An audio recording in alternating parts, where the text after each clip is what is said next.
Hello friends, मैं अंबालाल चौधरी स्वागत करता हूं आपका अपने इस छोटे से परिवार में। दोस्तों, एक बहुत बड़ी राजस्थान में एक वैकेंसी आई है, राजस्थान होमगार्ड की।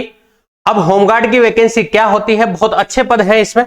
अगर आप देखो तो 3842 पदों की ये भर्ती होने जा रही है। अब ये भर्ती होती क्या है, मैंने कुछ 4-5 दोस्तों से बात की जो होमगार्ड में लगे हुए हैं, तो बहुत अच्छी वैकेंसी है, बेरोजगारी के आलम से लाख गुना बढ़िया है। क्या क्या इसके मानदेय होंगे, क्या इसमें योग्यता होनी चाहिए, कैसे आपको नौकरी लगना है, क्या आपको पैसा मिलेगा, सारी बातों पर हम लोग जो है वो आज इसमें विस्तृत चर्चा करेंगे। ठीक है, तो फॉर्म अगर आप भर रहे हो तो उससे पहले एक बार इसको जरूर देख लेना भाई। देखो,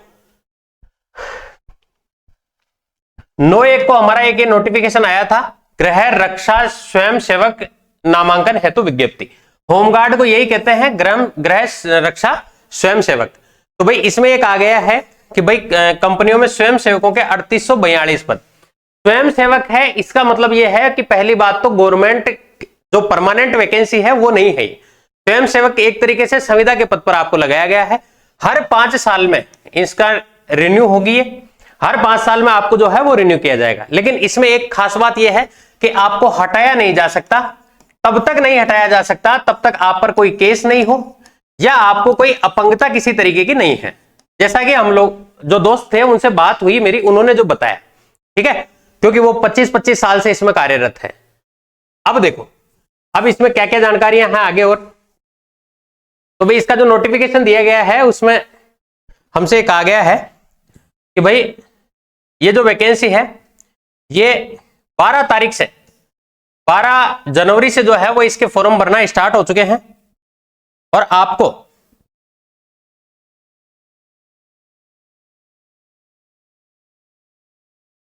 12 जनवरी से जो है वो इसके मध्यरात्रि से इसके फॉर्म भरे जाने शुरू हो गए हैं और 11 फरवरी तक ये जो है ये भरे जा रहे हैं।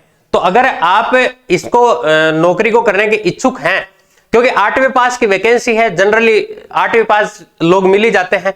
गांव में जो है वो बिल्कुल हट्टे कट्टे शरीर वाले कई लड़के होते हैं जिन्होंने 8वीं पास करके कुछ मजबूरियां रही छोड़ दिया, तो उनके लिए ये बहुत अच्छा मौका है। तो 11 फरवरी तक जो है वो इसके फॉर्म भरे जाने हैं, तब तक आप इसके फॉर्म भर दें। और इसने स्पष्ट कहा है कि ऑनलाइन आवेदन की अंतिम तिथि 11/2 का इंतजार आप मत करें और इसका जो है वो ऑनलाइन फॉर्म लगा दें अगर आपको लगाना है तो। ठीक है, अगर आप इच्छुक हैं इसका फॉर्म भरने के तो आप तुरंत जो है वो इसके लिए अप्लाई कर दें भाई। आगे जो आपको दिया गया है इसमें वो ये दिया गया है कि भाई किसी भी आवेदक द्वारा ऑनलाइन फॉर्म निम्नानुसार भरा जा सकता है। खुद की उस पर भी भर सकता है, वो अपने स्तर पर भी भर सकता है, recruitment2.rajasthan.gov। और अगर आप ई मित्रा से भरते हैं तो इसके लिए भी इन्होंने कहा है अपने से कि भाई अगर आप ई मित्र से भरते हो तो भाई इसको 30 रुपए प्लस जीएसटी 18%, यानी कि 18 या 54 5 रुपए 35-36 रुपए ई मित्र वाला लेगा और उससे आप इसको भरवा सकते हैं। ठीक है, परीक्षा शुल्क जमा कराने के लिए ये सब जो है मैंने नोटिफिकेशन जो है वो अपने चैनल जो एल क्लासेज करके जो अपना टेलीग्राम चैनल है उस पर दे दिया है आपको। उसका डिस्क्रिप्शन में जो है वो लिंक दिया हुआ है, उस पर आप इसको देख सकते हो, कहां से कितनी वैकेंसीज हैं, सारी बातें जो है वो आप वहां देख सकते हो। और एक इसमें जो खास बात यह है कि आपकी केवल शारीरिक दक्षता परीक्षा है, यानी इसमें बिना एग्जाम के आपको नौकरी लगाया जाएगा। एग्जाम वगैरह कुछ नहीं है इसमें, केवल और केवल जो है वो शारीरिक दक्षता परीक्षा है। ठीक है, ये इन्होंने कहा है ऑनलाइन फॉर्म भरते समय आपको बहुत सावधानी से इसका फॉर्म भरना है।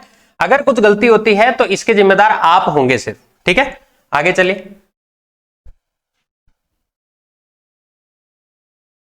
फीस जो है आपकी, फीस जो है वो सामान्य और अन्य पिछड़ा वर्ग यानी ओबीसी की जो फीस है वो 250 रुपए है और बाकी सभी की जो है वो 200 रुपए है। तो फीस बहुत ज्यादा नहीं है, आप इसको इजिली अफोर्ड कर सकते हो। और शारीरिक दक्षता परीक्षा जो होगी उसके प्रवेश पत्र आपको कहां से मिलेंगे, तो इन्होंने स्पष्ट कहा है कि भाई इसके जो प्रवेश पत्र आपको मिलने हैं वो वेबसाइट पर उपलब्ध होने की सूचना जो है वो वेबसाइट पर उपलब्ध करा दी जाएगी। और प्रवेश पत्र जो है वो आपको लगभग 15 दिन पहले आपको साइट पर मिल जाएंगे, डाक द्वारा किसी को नहीं भेजा जाएगा। ये रिक्त पदों की सूचनाएं हैं, यहां आपको दिखेगी नहीं, आप जो है टेलीग्राम पर जाकर इसकी पूरी पीडीएफ जो है वो डाउनलोड करके आराम से इसको देख सकते हैं, कहां कहां से कितने कितने पद हैं।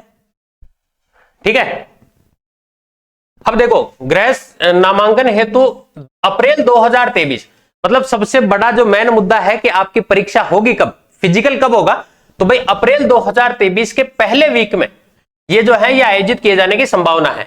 यानी कि अभी चल रहा है आपका जनवरी, तो भाई फरवरी, मार्च और अप्रैल, यानी आपके पास केवल 2 महीने या मैक्सिमम माने तो 3 महीने जो है, 3 महीने का आपके पास समय, और बहुत ज्यादा लंबा चौड़ा फिजिकल नहीं है। क्या क्या होगा वो भी मैं अभी बता दूंगा आपको।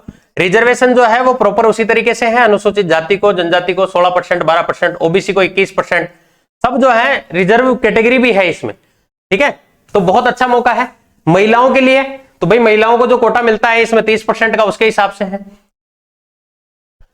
और महिलाओं के लिए कहा गया है कि अगर आप गर्भवती हैं तो आप उस समय तक आप परीक्षा आपको अलग से दिलाने की कोई व्यवस्था नहीं होगी, आप अपने स्तर पर यह जोखिम लेवें, ठीक है। तो ऐसी महिलाएं जो है वो उसी जो अपनी सिचुएशन है उसके हिसाब से फॉर्म भरना है उनको। भूतपूर्व सैनिकों के लिए भी वही कोटा इन्होंने दिया हुआ है, रिजर्वेशन की बात की गई है इसमें। अब सबसे मेन मुद्दा आता है मानदेय का, यानी आपकी सैलरी इसमें कितनी होगी। तो भाई सैलरी जो होगी वो 693 रुपए होगी, ठीक है। लेकिन जो उन्होंने बताया कि इसमें आपको वर्दी धुलाई जो है उसका भी पैसा मिलता है, और इसके अलावा आपको इसमें जो यात्रा भत्ता है, किराया वगैरह भी मिलता है। तो लगभग उन्होंने 713 रुपए पर डे, ये पर डे बताया उन्होंने। अब आप कहोगे साहब इसमें ड्यूटी कितने दिन लगती है, तो देखो जो पुलिस मुख्यालय है जैसे जयपुर और जोधपुर जैसे जो शहर हुए, बड़े शहर जो हुए, उनमें तो लगभग 365 दिन की उनको ड्यूटीज मिल जाती है। लेकिन जो छोटे शहर होते हैं उनमें 100 से 150 दिन की ड्यूटीज जो है वो उनको जनरली मिल जाती है। 4th क्लास जो है उनके लिए, जो चपरासी की नौकरी है उसके लिए 590 रुपए पर डे मिलेगा, यात्रा भत्ता और वो जो है वो आपका अलग से है। तो 365 दिन तो इनमें मिलेगा, और इनमें 100 से 150 दिन, ठीक है। अगर आप बेरोजगार बैठे हो तो भाई बेरोजगार के लिए तो ठीक ही है ये। न्यूनतम शैक्षणिक योग्यता, पढ़ाई जो है वो मान्यता प्राप्त स्कूल से न्यूनतम 8वीं पास आप चाहिए हो, ठीक है। आयु की सीमा क्या होनी चाहिए, तो भाई 18 साल से कम होनी चाहिए और 35 साल से ज्यादा नहीं होनी चाहिए। यानी कि 2005 के बाद अगर आपका जन्म हुआ है तो आप इसके लिए एलिजिबल नहीं है। और जो 1/1/1988 है उससे पहले आपका जन्म नहीं हुआ होना चाहिए, 88 से पहले के जो है उनको नहीं लेंगे इसमें, ठीक है। अब शारीरिक मापदंड क्या क्या होने चाहिए, यानी आपको फिजिकल में क्या क्या चीजें जो है वो सबसे जरूरी है। तो भाई इसके लिए आप देखो जो न्यूनतम ऊंचाई है, न्यूनतम ऊंचाई जो है वो पुरुष की 168 सेंटीमीटर होनी चाहिए और महिला की 152 सेंटीमीटर होनी चाहिए। और जो सहरिया जाति के लोग हैं, सहरिया जनजाति जो 12 जिले से हैं, उनके लिए पुरुष 160 और महिला जो है वो 145 सेंटीमीटर।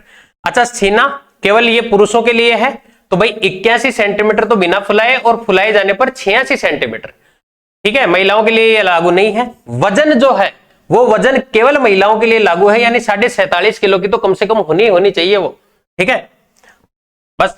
और इसने एक और दिया है, अनुसूचित जाति और जनजाति के अभ्यर्थी उपरोक्त मानदंडों में उपलब्ध नहीं हो पा रहे हो तो न्यूनतम लंबाई और सीने की न्यूनतम माप जो है वो 5 सेंटीमीटर की छूट दी जा सकती है। यानी अगर SC और ST के जो बच्चे हैं अगर वो इसमें फिट नहीं बैठते हैं तो उनको जो है वो 5 सेंटीमीटर तक की छूट दी जा सकती है, लेकिन 5 सेंटीमीटर सीना तो उनको फुलाना ही पड़ेगा, ठीक है। चिकित्सकीय मापदंड जो है वो क्या क्या होने चाहिए थे, तो भाई दोनों आंखें जो है वो 6/6 बिना चश्मे के आपको दिखना चाहिए और अभ्यर्थी मानसिक रूप से जागरूक होना चाहिए। ये सारी बातें आ गई।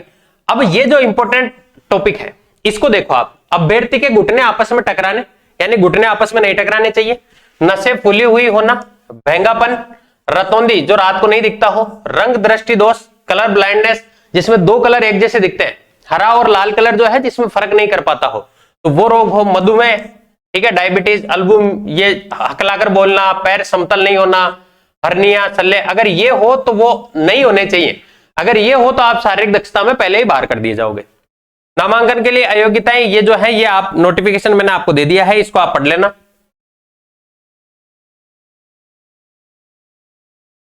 ठीक है। आप पर किसी तरीके का कोई केस नहीं होना चाहिए, ठीक है। ये सारी बातें मैंने आपको बताई दी।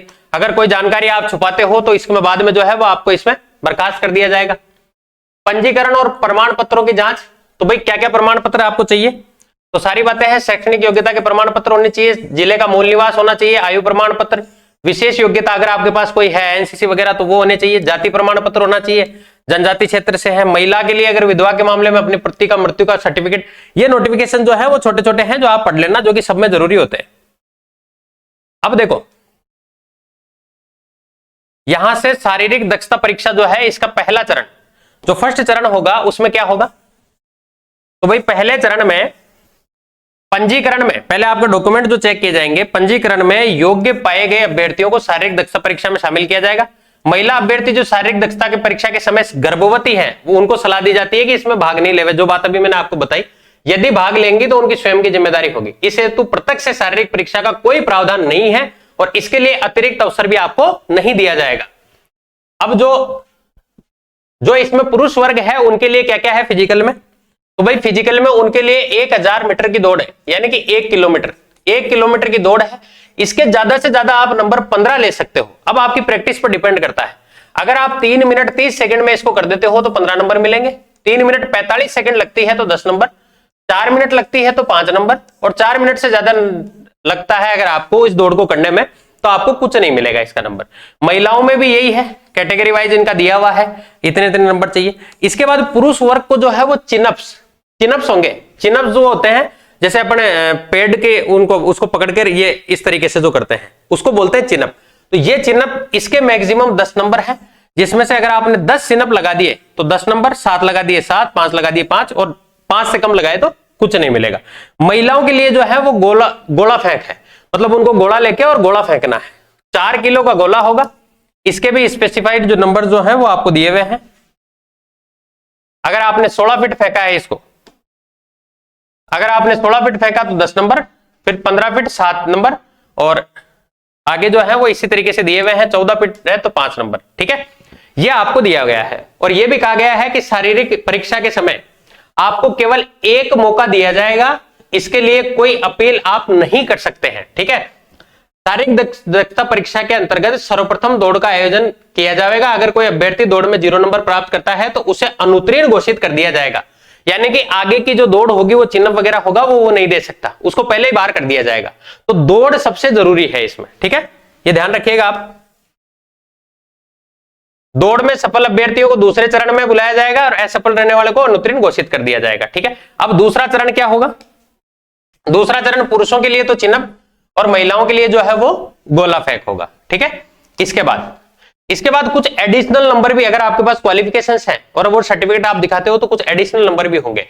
दूसरा चरण ये है कि आपको शारीरिक मापतोल परीक्षण, मतलब आपको गृह रक्षा विभाग के नामांकन बोर्ड द्वारा अभ्यर्थियों को मापतोल परीक्षण किया जाएगा। नामांकन बोर्ड में उपस्थित समस्त अभ्यर्थियों को उनके मापतोल से अवगत कराया जाएगा और उसमें अयोग्य अभ्यर्थी निर्धारित फीस रुपए 500 जमा कराकर शारीरिक मापतोल बोर्ड के अध्यक्ष से एक बार फिर अपील कर सकेंगे।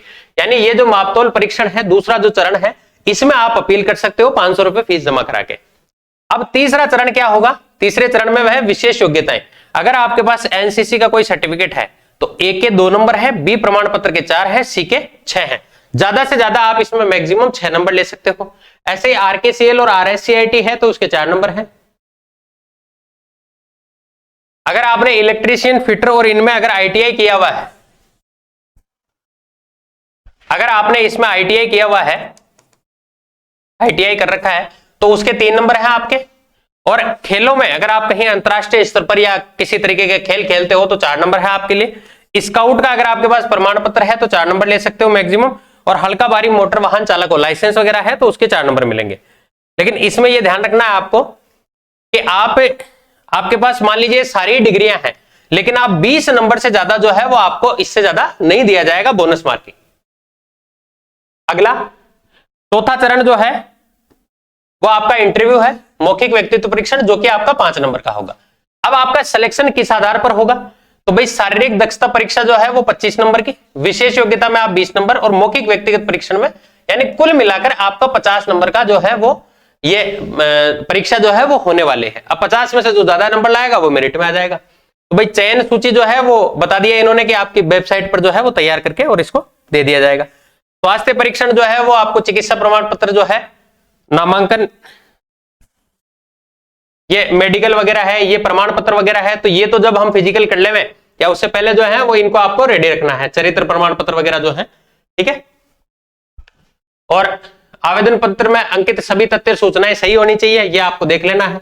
निरस्त किए गए आवेदनों का शुल्क वापस नहीं किया जाएगा। तो ये सारी बातें जो थी वो इसमें लिखी हुई थी, जो मैंने आपको पढ़ के सुनाई है। और एक इसमें मेन बात कि आप ये जो बोर्ड का हेल्पलाइन नंबर लिखा हुआ है, अगर आपको फिर भी कोई शंका या समाधान होती है तो आप 01412612 इस पर कार्यालय समय जो भी होता है उनका 10 से 5 या 9 से 6, उसमें आप फोन करके पूछ सकते हैं। तो ये थी हमारी संपूर्ण जानकारी होमगार्ड से रिलेटेड।